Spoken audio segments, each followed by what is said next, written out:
another episode of the Late Winner Show. I have Clinton McDouglas today to Yeah, talk about the UEFA Nations League semifinal between Italy and Spain. Um, how are you doing, Clinton? I'm doing great. Thank you for having me. Very pleased to be here. Before we proceed, do you mind sharing about a little bit about yourself and about your pod as well? Oh, okay. Everyone knows me as 𝗟𝗲𝗧𝗘, or my name is Clinton. I am a Valencia fan actually, and I I'm very active on Twitter. I just started a podcast like 2 months ago. Just generally talking about you know football in 6 minutes. It's called the 6 Minute Podcast. Okay, Uh, I just wanted something short and straight to the point because I know that attention spans these days are very very low. Yeah. short. So yeah, I just need something that people can just come and get the gist of it and go. Because and I also think that will be more consistent if it's very short because it's very hard recording like a really long episode. So I've been doing that for 2 months. So far, so good. I think that it's been going well. I'm just trying to keep it consistent and all. Yeah, anybody can check it out. Still the same 𝗟𝗲𝗧𝗘. Um, if just search 𝗟𝗲𝗧𝗘, you find it basically. Yeah. Yeah, we'll definitely check that out, and we'll leave the links in the description below. So yeah, do check it out. All Any right. Valencia fans, go subscribe to Clinton's pod as well. Yeah, Yeah. Thank you. let's get started. And actually, All sorry, right. before we actually get started, please make sure that you subscribe to our channel as well, which is the Late Winner Show. Make sure that you Yeah. subscribe to the to Instagram and Twitter as well to get any kind of news about related to football and any upcoming content for our podcast as well. We keep posting on Instagram and Twitter as well. Any clips that are being done from the recent episodes. So yeah, Clinton, yeah, let's get started.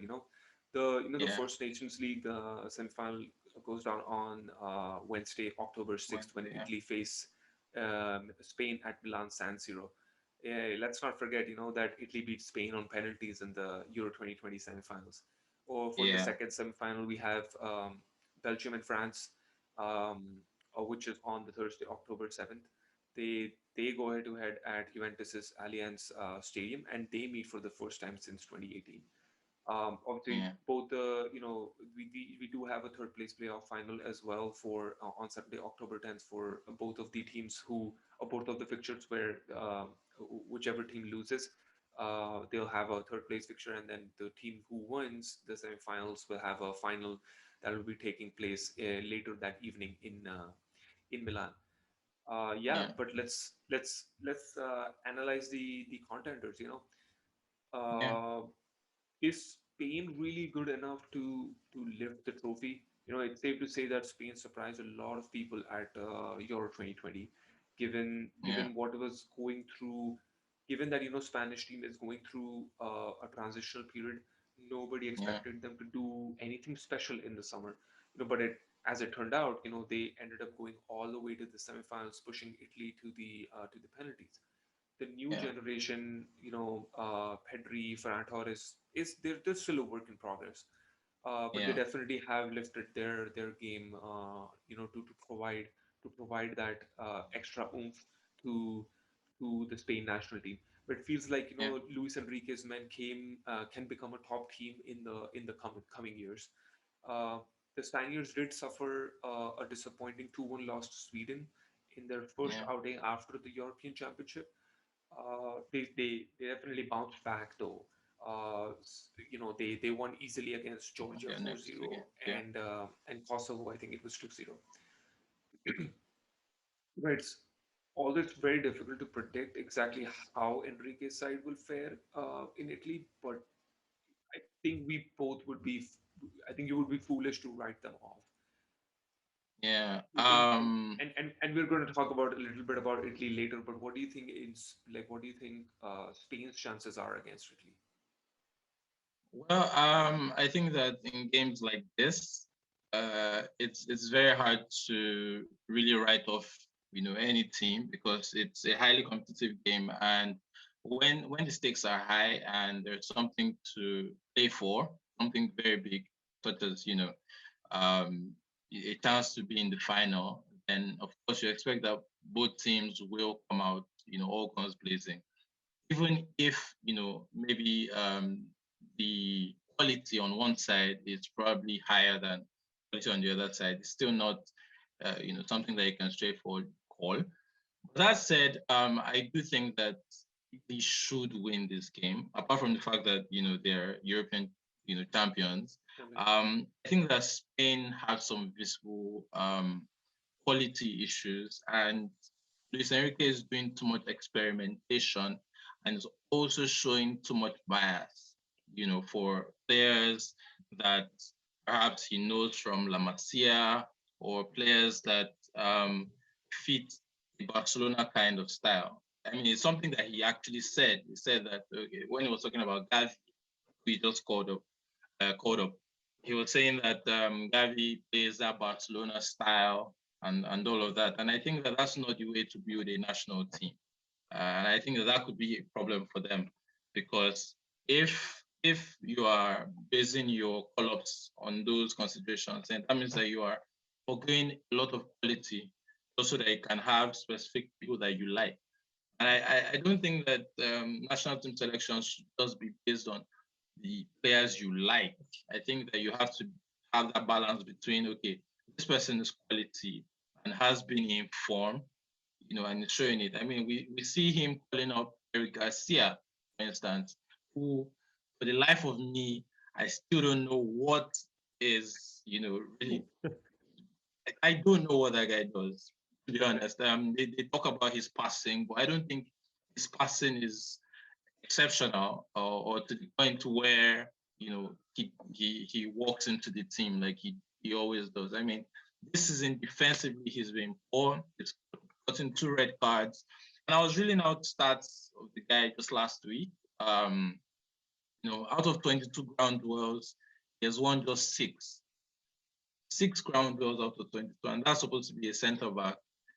So if you're not good at your primary duty, which is defending, then what's the point of your passing? And it's not like the other Spanish players do not know how to pass, Spanish defenders, because generally the way they are trained, in their youth systems, they learn how to be good on the ball, and all that. So, I mean, someone like 𝗕𝗲𝗪, Villarreal, is someone who can actually pass. He's not the greatest passer in the world, but he's a very decent passer. We saw it at Napoli, previously, and we've seen that Villarreal as well. He helps build up and all that. But we've left him behind to call this guy who I think even has more games for Spain this year than he has for, in club football. And that's just not, a smart thing to go with. So I think that that's going to be one of the issues that Spain will face. Playing up 17-year-old Gavi just because he's played 2 games and you say you know him from La Masia, that's a problem. Because at the same time, he didn't call up guys like 𝗕𝗲𝗪, who I'm a huge fan of course. But I mean, if you have a 𝗕𝗲𝗪 who can do a lot of these things, and I mean, this is a semi-final, and next year they have the World Cup.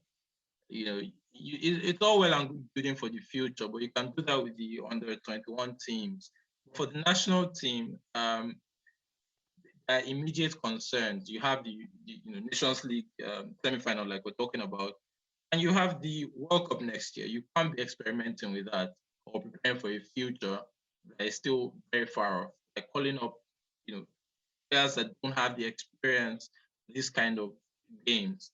And also, he called up 𝗪𝗪𝗪𝗪, who is 29. Because there have been some arguments that the likes of Pareo have been phased out, or at least that age group, the 30-year-olds, the 29-year-olds, they're being phased out for Spain so that the young ones can come in, for the future and all that. But then you're calling up a 29-year-old 𝗪𝗪𝗪𝗪𝗪, who, first of all, isn't a good player.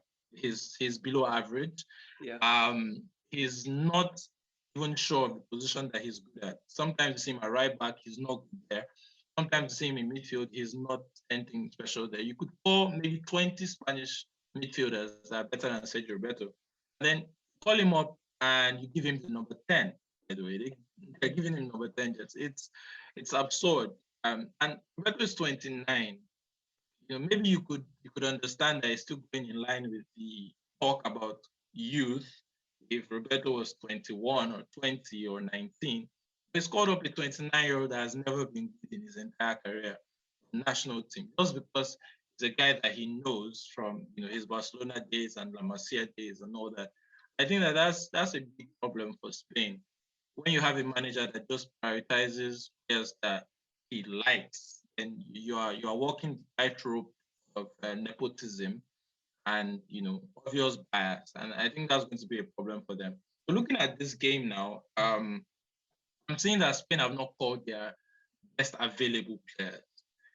Yeah, of course there have been some injuries and all that, but for the players that are available and informed, we're not seeing those players getting called up, and that's a big problem that I think they're going to face. On the contrary, I think Italy are calling up best available players, and they already have a system in place that works. And it's just the right balance between quality and fit with the system. I don't think Yeah. that Spain have that right. Yeah, I mean, you're right in that. Italy definitely. I mean, I think the way Italy are playing, like their Yeah, kind of the structure that they have and the formations that they play and how Mancini actually wants to play his football, yeah, it's very similar to what the players that he's called up. They definitely they play that same yeah, style of football for their clubs as well, right? Like that's what I think. That's what I kind of like when we were doing our podcast during our Euros championship. I was mentioning yeah, that, because you have Berardi and all these people and Locatelli from Sassuolo itself, and we all know like Locatelli has now moved to Juventus, but the way yeah. Sassuolo actually plays, it kind of fits the perfect Fits. system when you actually go and so you don't have to really adapt to something else when Yeah, when you get called up for the national side. And I think that's the yeah, same thing for Spain as well. Like the way Spain are playing, the way they Spain, as I mentioned, like when we were introducing Spain, yeah. they they don't they they play nobody expected them to go far, right? Go But for it. they actually surpassed everyone's expectations. And how they actually played after that first game, I don't remember. I think they played Poland, against they played against Poland, yes. Poland. The Yeah, way they played against Poland was like horrific. Like they were not really good at all, right? But yeah, the way they actually moved after that, it's like crazy. Like we never expected them to score like 10 goals in the next two games or something like that. yeah. They scored, I think, five and 4 goals or something against Yeah, five Croatia and against Slovakia and Slovakia and five Croatia. against Croatia. Yeah. Croatia, yeah. So we never expected that. So I think Luis Enrique is getting the best out of them, but I guess like yeah, what you mentioned about there are some gaping holes within the team where Yeah, because they're I, still I trying feel trying like to figure it out. that Euros they could realistically have gone to the final if he actually picked his best players. And that's the problem for me. If he had an ภิăr in that team, they would have probably gotten to the final. If they had a ภิăr as well, they would have gone, further than that because they had the basics of a team that could actually go far. It doesn't have the personnel, which is why nobody expected much from them because you look at the team and they look pretty weak. But you throw in two, three, four players into that team that were actually available and that could have been in that team, and they probably go further than that. And also, he refused to count on the experience of certain players because had one extra spot that he refused to use for the Euros and Yeah. could have used that extra spot to maybe carry an experienced head who probably wouldn't have played but would have been very good in the dressing room and the background for them. But he also opted to not use it, and it was very inexplicable. You look at the way he used Gerard Moreno, it was very confusing because you look at the way Gerard plays for Villarreal, the role he plays, it was completely different from what Enrique was trying to do with him at Euros. And obviously, he didn't have a very good tournament. And of course, when you have Morata, you don't really know what you're getting with him sometimes. Sometimes it's exceptional, sometimes it's terrible. Yeah. And for a player like that, you need someone that is more reliable in that instance. And Aspas has been one of the best players in Spain for the past 3, 4, 5 years. Is the main reason why Celta Vigo haven't gotten relegated. And of course, Enrique has never hidden it that he doesn't like Aspas. I don't know if it had something to do with, his Celta. I don't know if Aspas was around in his Celta days, but anyway, Yeah. and there's something in there, and obviously doesn't like Aspas. So, but for the national team, sometimes you have to make that trade-off. I'll go back to also 2008 when Luis Aragonés was in charge of the Spanish national team. First of all, there's this myth that the team that started to win for Spain was built on, Barcelona model and on Barcelona players, but it's just not true. If you check that team, you see that only 3 Barcelona players were in that squad for 2008 Euros. That's Carlos Puyol, Iniesta, and Xavi. Villarreal had more players. They had 4 players. Liverpool had 4 players. Valencia had 4 players. So there was a balance. There was a Real Betis player in Garcia, and a bunch of other players.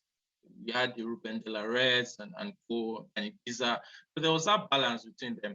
And I remember that 𝗕𝗲𝗹𝗹 of Valencia was ostracized at this club, by Ronald Koeman, who was in charge of Valencia at the time. And Aragonés basically came out to say that Alberta is a player he loves and probably the first name on his team sheet any day, anytime.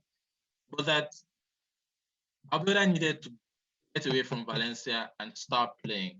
And that was around January 2008, a few months before the Euros. And he said, as much as I like this guy, I'm not going to call him up if he doesn't start playing games, because he really doesn't need to be playing games, for me to be able to justify calling him up. And you relate that to Luis Enrique, and it's almost the opposite.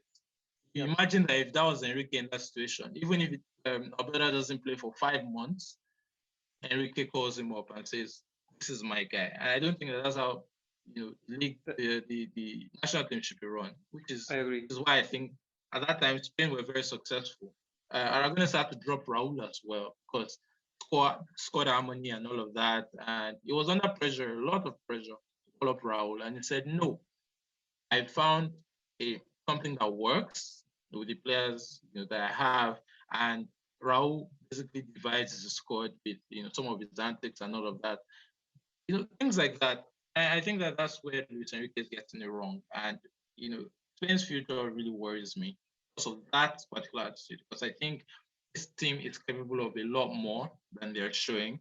Of course, people are flattered by the Euros, but at the same time, I'd say this: at that Euros, Spain only won 1 match in regulation time. Of course, people will always say, okay, Portugal did the same. But I mean, Portugal did win the semi-final against Wales in normal time. But Spain won only 1 game in normal time, and that was the game against Slovakia, which they won 5-0. And that was a game in which I was a bit confused because it was like Slovakia were trying to lose. Honestly, the goals were very, very comical. I'm not accusing them of anything, match anything. No, I'm just saying that Spain really rode their. It was all set up for Spain that day to win. Like it was not a particularly difficult game, but all credits to them. But then when you go further, they had a lead against Croatia, a 3-1 lead, and they blew it in the last 10 minutes. 10 minutes. And then they had to come in extra time to win that. Against Switzerland, they played against 10 men for almost half the game, and that game still went into penalties, entered extra time and penalties before they won that. And then against Italy also, they perhaps had more. They had more of the ball, and they probably looked more threatening than Italy. Italy were hanging on at some point, but they lacked the cutting edge to really take that game over. And then that also went all the way to penalties as well. So as much as they went further than many people expected, if you really look at it, just kept doing something missing. And basically, I wasn't impressed. I'll tell you, I wasn't impressed. Yeah. I think it's more of the fact that I was upset that Enrique was not using his best tools available. I think that's the problem for me. I was very upset with it because I felt you have this team, you have game you want to play, you have to, at least put some merit into it. If you're going to have a squad, I can understand having non-negotiables. That's players that no matter their form, you always call them up because they've been reliable over the years. But if you're going to have non-negotiables, I expect you to have people like if you're talking about someone like Xavi of old or Iniesta or guys like that, 𝗟𝗧𝗃𝗧𝗃. But you can't be doing that with Eric Garcia. It's absurd to me because he's not proven to be, the kind of player that you. Yeah, I mean, yeah. the guy is I not nothing. Yeah, I get that. I think I get that. No, the final question for you Yeah. would be, what's your predicted lineup for Spain? Okay. Eric Garcia starts first of all. Okay. I think he's going to start. I think he's going to play Alonso, Marcos Alonso, on the left because obviously Gaia is injured. I don't think Alba is available as well. So yeah, Alba is injured as well. So Marcos Alonso was called up. I think he's going to use Torres as a false nine. Ferran Torres as false nine, perhaps, because he didn't call up any striker. Yeah. And I think that he's going to start Gavi. Crazy as it sounds, I think he's going to start Gavi. Yeah. Because that's just the kind of person Luis Enrique is. He just does things like that. So I think center backs Garcia and Laporte. At left back Marcos Alonso. In goal of course Unai Simon. At right back, not sure who was called up anymore. I can't remember, but I know Gavi will play. Obviously, Busquets will play. Maybe Merino starts. Yeah, In midfield maybe because Pedro's maybe around. Merino actually does that as a Yeah, maybe plays at maybe the right, does maybe start. plays as a right back. Yeah. Yeah, and now that I think about it, Llorente is called up, so he probably plays right back, and then Merino is in midfield with Busquets and Gavi. Then up front, Ferran Torres, 𝗲𝗓𝗓, and okay, I'm I'm not sure who else is going to play. Maybe he's going to play Roberto Okay. somewhere there, like on the right side of, just so they can have more numbers in midfield and but that's kind of how I see it. I think that the people that are definitely going to start though are Laporte, Simon, Eric Garcia, Busquets, Alonso, 𝗲𝗓𝗓𝗓, and Ferran Torres. Certainly Okay. going to start. Yeah. Okay. Yeah. And obviously let's shift our focus to Italy as well because they are the European Championship champions. You Yeah. know, few would actually argue that Mancini's men did not deserve to win this year's European Championship. After all, they were the best team in the competition and remained very, Yeah. very strong in every department that they played in. Yeah. Italians were not gifted the easy route to glory, right? They were Yeah. forced to get past Belgium and Spain during the knockout phase before overcoming England on penalties in the showpiece event. They haven't really tasted defeat since all the way going back to October 2018, which is 37 games without a loss. So Yeah. I don't still get it that why Italy are bookies outsider because they're not the favorites to win the European Championship again. Oh, sorry, Yeah. they're not the favorites to win the The UEFA Nations Nations League. League. Yeah, so we all know that France, Belgium, Spain, they're all world-class teams, but the Italians have definitely proved that they can compete and beat the Yeah. best sides on the planet. I think they were Yeah. nobody even expected them in the European Championships as well to go far Yeah. that they did. Nobody was even talking about them. I think it was all about France and Portugal and I think and it was after the group stage when people saw yeah, how they performed that people started to think okay, maybe they can. But then when they came up against the teams they came up against, people were like, okay, maybe they won't. yeah, And they went all the way. But I think that it will work better as underdogs these days anyway. I think they'll probably prefer it this way, not being rated as favorites, because that allows them to just do their work. But I think again, people are looking too much at the quality of players. Obviously Italy have quality, but they don't have excitement in the names compared to the likes of France, when you can just say, oh, Mbappe, Benzema, Griezmann. It's also exciting to say, but for Italy, it feels more like you don't have that star, that one guy that is like a superstar, Hmm. you know, in terms of not just his abilities, but also his charisma, the way he carries himself outside the pitch. That should have been Verratti, for instance, but Verratti is a very unassuming guy.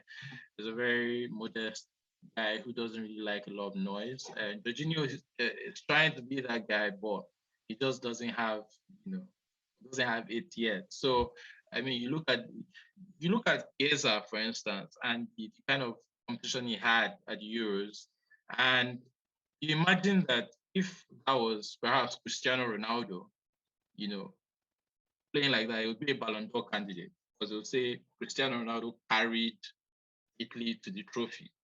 Just of the same performances that Chiesa was given, but Chiesa does not have that star quality. So now they look at that team more like a collection of, players that fit and a unit that just came together and did something great. And I think that that's maybe the reason why people are not looking at it like that.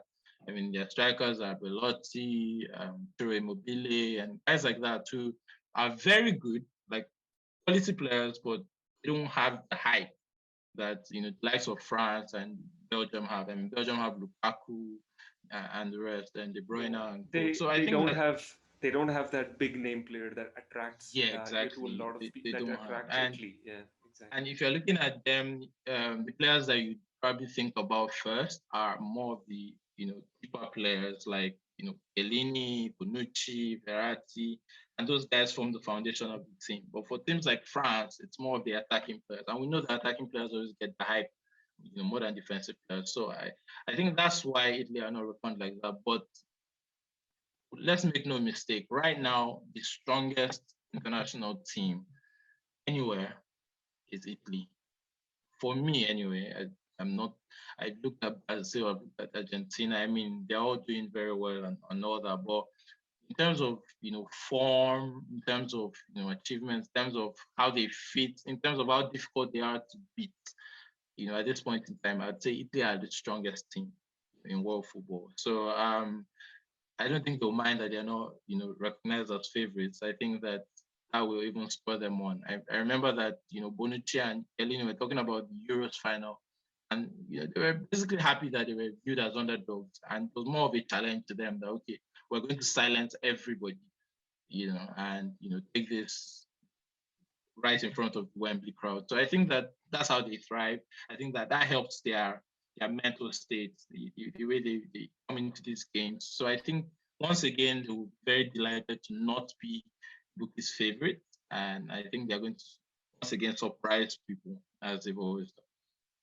I completely agree with that. I think they are again going under the radar, and I feel like Yeah, they're going to surprise everyone in that game. I think for me, and let's get your predictions as well. But I feel like yeah, they're going to I think they're going to win 2-0 or maybe 2-1 against Spain yeah. in the semifinals. But what's your prediction? I think it's going to be 3-1 for Italy. I think Spain probably score a penalty. Yeah, so Okay, okay, yeah, and even I mean, Napoli is doing so well, and I think I know like yeah, Insigne is in it's on fire. Italy side, and I Yeah, was like, oh man, they won. I think they won 7 games in a row to start the yeah, season, so it's crazy, and I feel like yeah, Italians would definitely dismantle Spain. They're going to give them a I hard believe time so. to yeah. Especially if Spain start Garcia. I don't rate the guy at all. I think we've established that you know you do not like Eric I Garcia. don't like him. Yep. Like, I'm like, Yeah. the more he makes the team, the more upset I get. Because I mean, Yeah. I've been following Spain for close to 15 years. They're more than 15 years. I would say since perhaps 2002 World Cup, I've been following Spain, and I've been like pro Spain, through the entire time. I saw the way the team got, pretty much dismantled in 2007 after they lost, at Northern Ireland to David Healy hat trick, and how they unraveled and then they started to build again. And coming to this, I kind of predicted their demise also, around 2014. Before 2014, I predicted it from 2012, before the Euros, because I started to see certain issues with the way 𝗕𝗲𝗪 was, handling the team, his call-ups, his selections, the way he was approaching it. So I've been following them for a long time, and I it's very hard for me to get to a point where I'm not interested in what they're doing. Mhm. But that's kind of where Lucho is getting me to at this point with some of Yep. the things, because I think that at some point you have to look at them like, and this is unfair. Players deserve to feel like their performances can be rewarded with call-ups. You have guys like Sergio Canales, who have been playing excellently for over a year, 2 years, been playing at a very, very high, level. And then a 17-year-old kid, plays 2 matches and he's called up, and Canales is not. Uh, those kind of things. And Barrow has 4 caps, 4. Yep. Sergio Roberto has 10.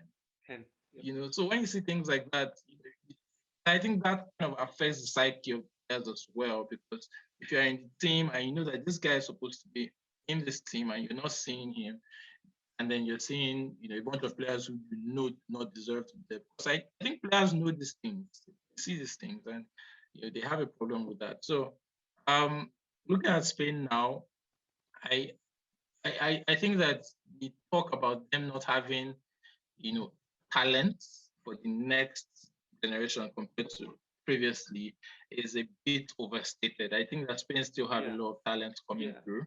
Yeah, I think Yeah, you. I think I think Spain supporters need to go past the fact that there isn't going to be another Xavi, Iniesta, and Puyol. precisely, The exactly. the We're not games going to have change. those guys again. The games change. The players change. So yeah, you just get past that and maybe focus on bringing up these What players you based have, on what the talent is and based on what yeah, they possess as their strengths. Because yeah, you can't go back to just playing that tiki-taka system again again, because yeah, that was so successful for Spain, right? I feel like Luis Enrique tried to do that in the first couple of games against even in the European yes, Championships, but then he kind yeah, of changed it based on the players he possessed. he had They have a very exactly. different style Prime profile, yeah, to play. Yeah, so I think that's a great point. And with that, I think we should I will conclude that conclude our podcast.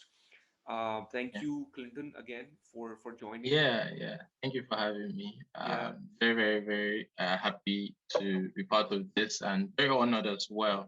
I've gotten the invite. I think that you're doing an amazing job.